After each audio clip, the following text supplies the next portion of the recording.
Welcome to this edition of Books in the World, and with a very special guest, one whose book I had to tell her I was kind of a fangirl. I was telling her how much I enjoyed it. Our guest today is LeClaire, and she's written she's written many novels. She's had a distinguished career as in many different aspects of the profession. But the book today, The Halo Effect, I found I was fascinated by it. She explored so many issues, and that's what we're going to talk about today. But I should start by saying I was really impressed by the number of Amazon reviews she has, which is about 1,400? Something like that, I guess. Yeah. Most of us pray to get 50, and this woman's got 1,400, so that tells you the kind of emotion excited by her book. So Anne, welcome. Thank you. Delighted to be here. Now, we were just chatting before we started, and I asked Anne, would you call your book literary fiction, or what is it? Because there's an aspect of mystery to it as well. And Anne, you said? I don't really like to genderize the books because putting anything in a niche annoys me, whether it's people or a book. So I just like, I call it a contemporary novel. And the thing is, when you say someone has written literary fiction, you already expect it's going to be like something you had to read in high school, honors class. But this is a fascinating, very readable account of a tragedy and how it affects the people, the family involved. And would you give a little insight on what the book is about? Sure. It's about a family who's experienced what I imagine must be one of the most devastating losses in life, which is the loss of a child to murder. And but it started for me not with the murder and not with the child, but with the concept taken from a documentary I had seen called Divining the Human. And it's about the artist John Nava, who lives in California, and he was commissioned to do a series of saints for a cathedral. And his work is magnificent. It's almost Flemish. It's just so beautiful. And he used his townspeople as models. And after I saw the documentary, because in the documentary they'd show the townspeople, and there was a sculptor, there was a barista, young girl, young boy, older people, all ethnicities, because that's who the saints were. And then they'd show them as he had painted them, and they were just stunningly beautiful. Well, after I saw the documentary, I went to the symphony, and as I looked around the auditorium, everyone started to look like a saint to me. And I know. And I thought, wow, it has to have changed the artist, John Nava, to start looking at people around him and seeing the humanity and the divinity in them. And to do that for 2 years, it has to change something in the way you look at everyone around you. And I was talking about it to a friend, Sarah Pennypacker, the author, and she said, I think you need to write about it. And I said, I don't really, I'm working on another project, but I'm fascinated by him. And then I woke up one day and thought, what if you were that artist, and you'd been commissioned to write paint a series of saints using your townspeople, and you were unaware that one of the people you were seeing and painting as a saint was the man who murdered your daughter. And the second I thought that, I knew that's the book I wanted to write. Well, one of the many aspects of this book that I found fascinating was the first person account is in a male perspective, the father whose daughter is murdered. And I thought that she was able to delve in and got his feelings and emotions and frustrations and everything. He's also the artist. And can you tell us a little bit about him? He's a man that's lost in grief and anger and rage and the need for retribution, the need to find out who murdered his daughter. And one of the things that, as I talked to people who had lost children, and even saying that, like, that would annoy him because they're not lost, they've been murdered, And just the different ways we react to loss, and his need and his wife's was completely different, and how it can affect a family. And then I discovered I was really wanting to experience deeply how violence, and it's so timely today, how violence affects communities, how it affects our nation, how it affects a family, how it affects a person. There's so much. In the research I found, every single year 4,000 children are murdered in our country, and I think, why don't we know this? Why aren't we talking about it? You know, this happens. 4,000 children. That should not be happening. And Well, so I wanted to explore the aspect of violence in our culture.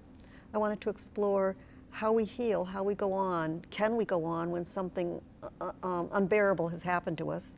What are the things that help us? What are the lifelines that we can either be given or reach for? And whether it's creativity, art, faith, friendship, family, and are some people irrevocably lost, you know? and I think what readers would find in Anne's book is it's nothing glib. In other words, there's not some magic wand that suddenly transforms people to, oh, they can accept it and everything's lovey-dovey and everything else. There's raw emotion expressed, particularly the inner raw emotion of the father. Yeah, the grief. That's the other thing that interests me is writing about grief. There's so many different ways that we experience and evidence grief. And our culture is pretty uncomfortable with grief. We want people to move on, you know, and everyone has their own timetable for experiencing grief. And Oscar Wilde has this fabulous... I love him. I do too. Don't you love? Oh, I do. love his things. So love him. brilliant. He has a sentence: "Where there is sorrow, there is sacred ground." And that was kind of like a lodestone for me writing the book. Like, actually, in his grief, in his anger, Will was the main character. Will was on sacred ground, which is where we're broken open. And when we're broken open, that's when amazing things can happen. It's like ground zero. He also said all men kill the things they love, right? Yes, he did. And that kind of is a part of it too. You know, we had talked a little bit, Anne and I, about what does this do, how many couples survive, as married couples, for example, if they have an incident like this, particularly the murder of a child. And I guess it's sort of mixed, isn't it? Yes, it is. Sometimes it just destroys a marriage. It creates a fault line that just eventually devastates the marriage, and other times they pull together.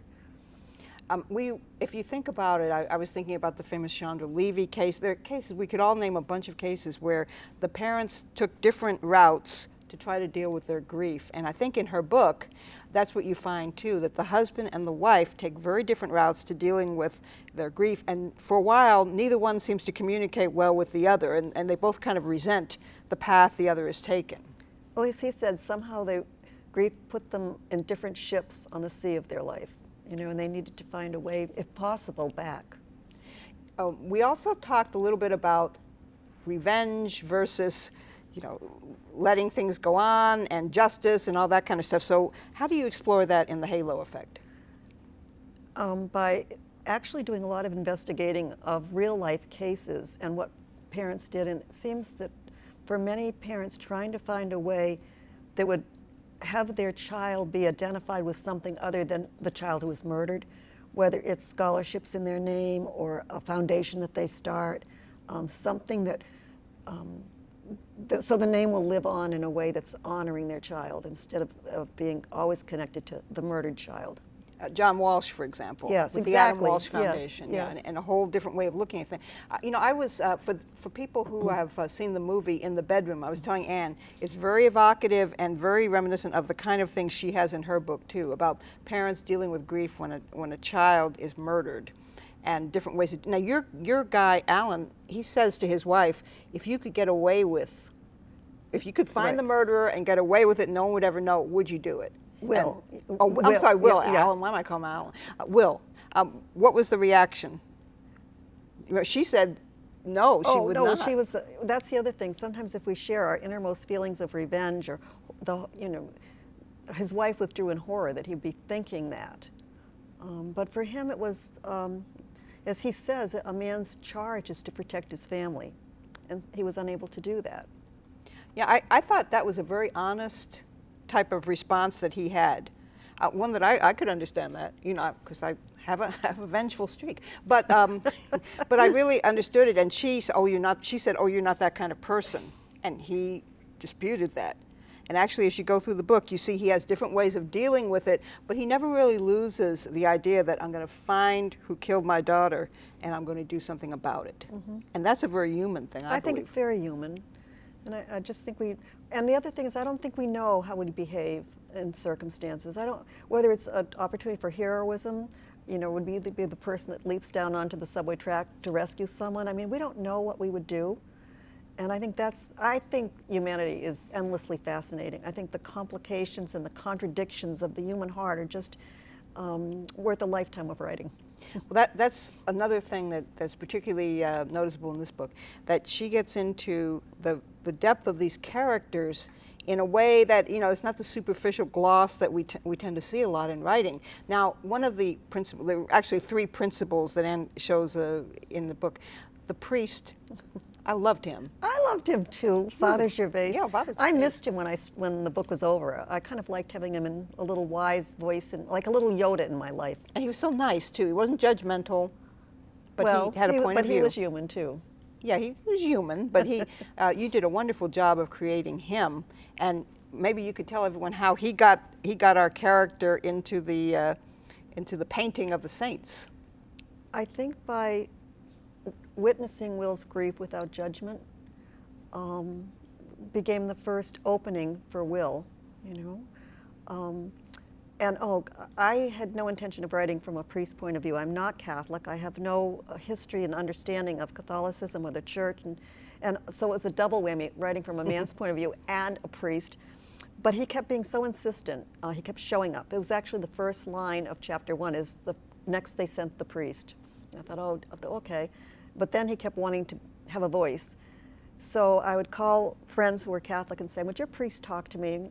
And at the end, I had 5 priests on speed dial that I could call. Can I read you this like homily idea? And here's what I think he would say to someone who's in grief. What are your thoughts? Or can we have a conversation about forgiveness? And they were very wonderful, rich conversations. I love doing research, as I'm sure you do too, since I know you went to an autopsy class. That was just for fun. But you know, the 3rd character who's very prominent in this is a young girl, Rain. Yes. And she has sort of a complicated backstory for a young person, but she was also the best friend of Lucy, who is the murder victim. Yeah, there's so much guilt around survivors. When clearly it's not a rational feeling, but when you lose a friend, and again, like the father, she felt some responsibility. And I loved her. She broke my heart too. They were either making me laugh or breaking my heart every day at work. Sometimes, though, don't you find you have characters you don't like at all? You know what's really odd? Even, I think this is my 9th novel. I think there's only one novel I can remember that there was a person in it that I actually did not like. Most of them because I understood why they acted the way they did. It's very hard if you can experience why someone's doing something. I think that's actually why fiction's important. It allows us to, it opens us to compassion because it shows us a life and a thought that isn't our own in a way that we can understand. And that actually, I think, is the purpose of fiction. Well, you see, that's why you could put the non-judgmental priest in there. Because I went to Catholic schools. I'm big on that the judgmental part. But I think you showed us a different way of looking at what would be a tragic thing, especially in a small town. Now, did you find the reaction is different in a small town to that kind of tragedy than it would be like in a big city? Yes. There's more sense in the whole community that the entire community has been wounded and affected by it. And in a big city, it can get lost. Because remember, Rain, not in a neighborhood, but Rain was checking all her locks every night, right? Because and she hadn't before. Because of what happened. Now, survivor's guilt, you know, I think that's an interesting concept that you discussed, because I just read the book by one of the mothers of the Columbine shooters, which I won't debate the merits of what her reaction was, but there's a lot of the people who survived that day still have this survivor's guilt that maybe they should have done something differently. Survivor's guilt is a fascinating study. And in this particular, oh, by the way, I can't let it go by without talking about the title. Love that title, The Halo Effect, because as we discussed, a lot of times people will attribute to someone virtues or even vices that are unwarranted based on the way they appear. On appearance, totally. And I thought that was interesting, like if he's painting someone and he sees them as a saint, he's automatically ascribed certain qualities to them in his head, but consciously or not. Of course, some of the saints weren't all that No. saintly either. You know, Oh, no. I had to study the saints in school. I can tell you. St. Francis was always my favorite because he loved animals. Who could not like St. Francis? But he certainly he didn't realize that among those people he was looking at, there might be someone, as you said, who was a killer. Oh, there were murderers, there were gamblers, there were rapists, there were thieves, which I find very hopeful. And meaning there's hope Meaning for there's everybody. a possibility for everyone. Well, I suppose so. I wanted to ask you about the ending. We won't tell people what it was because that would Thank you. spoil it for them. There's nothing like telling someone what the ending is. But did you find, was there a pressure on you to sort of tie up all the loose ends at the end, or you did an epilogue, right? Mm-hmm. And there's always debate about do you have a prologue or an epilogue and do all that kind of stuff. How did you want to leave those characters whom you had spent so much time with? They just kind of, I always find it organically unfolds. I never know when I begin a book where I'm going. I just have an idea or a character or the opening of a plot idea or some kernel, I call it. And that starts me. It interests me enough that I want to explore it and write, and I just begin. And every day I go in having no idea. So I start rereading what I wrote the day before, and but as I told you earlier, I had no idea who the murderer was until way into the book myself. And I didn't know. There's just so many things that happen in the book that are complete surprises to me. And Pat Conroy had this great saying. He said, people in my books get married and I didn't even know they were engaged. Right? And I find people die in my books and I didn't know they were sick, or... I deliberately kill them. but I write a different kind of book than you do. Every time I kind of push people around in a book, push the characters, make it my story instead of theirs, I end up having to throw out like 50 pages and go back to where I started doing that and write more truly to the characters and let them kind of have their head. So the big writing debate always is, are you a structured, organized writer? I won't use that pantser word because that's kind of a gross word. But I mean, are you a plotter, or do you, and you have a freer way? I don't plot. But after I do the first draft, I can go back and see and tighten it and enlarge it and all. But I just write with it, and let it unfold. I think it's more fun. There was one book I outlined the whole book, and I never ended up writing it because you'd already written it with the outline. It wasn't fun anymore. Yeah, I knew everything. Yeah. I agree. But for some people, it's almost an anal retentive thing. But they go into that outline. I know people who do 80, 100-page outlines before they even get to start writing. And I suppose it's a matter of technique. But I think it is. Anwar Toll, who wrote this fabulous book, Gentleman in Moscow, he outlines in depth. He spends the majority of the writing time in outlining every detail of the book, researching it all, and then he sits down and writes it. And he knows he knows the complete structure, everything. And of course, it depends on the kind of book you're writing. There's some kind of books that demand so much research before that you almost have to do an outline. But if you're doing it something like this particular book, it's more the human nature part than it is anything else. Now you've written 8 novels, right? 9. Oh, excuse me, 9.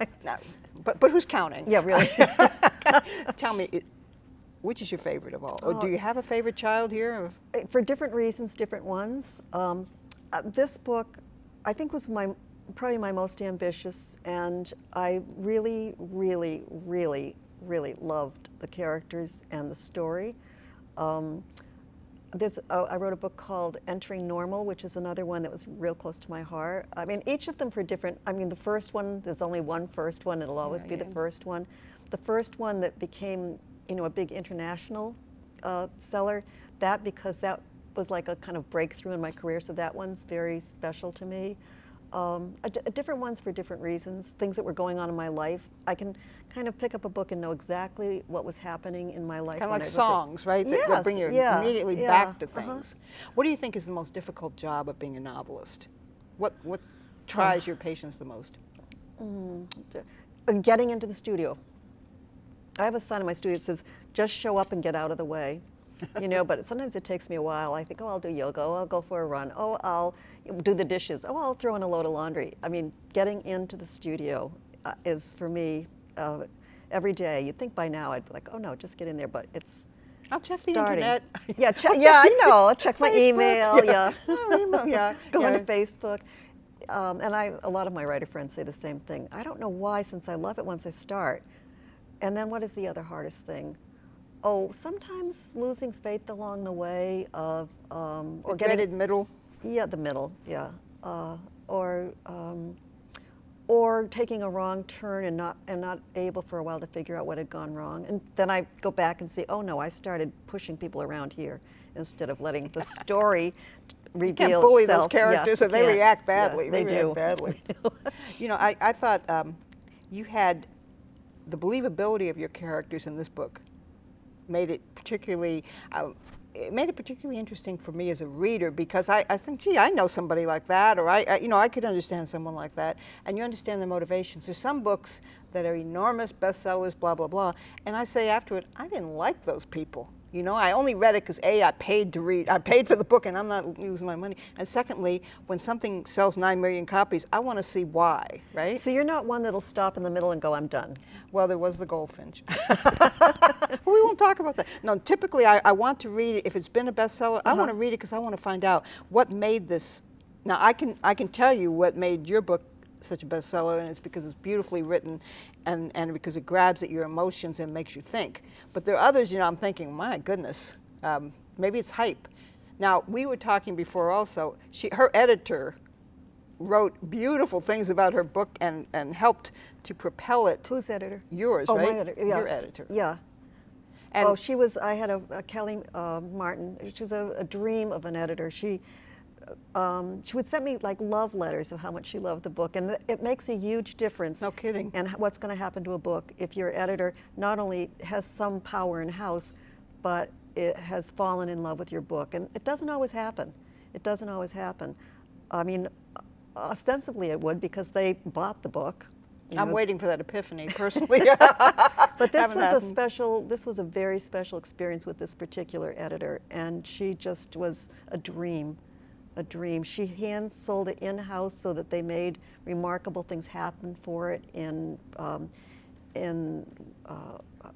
It was chosen for special promotions and things, all because she walked around the house hand selling it. And that's just a dream to happen, and it doesn't always happen. No, the publishing industry is tough, obviously.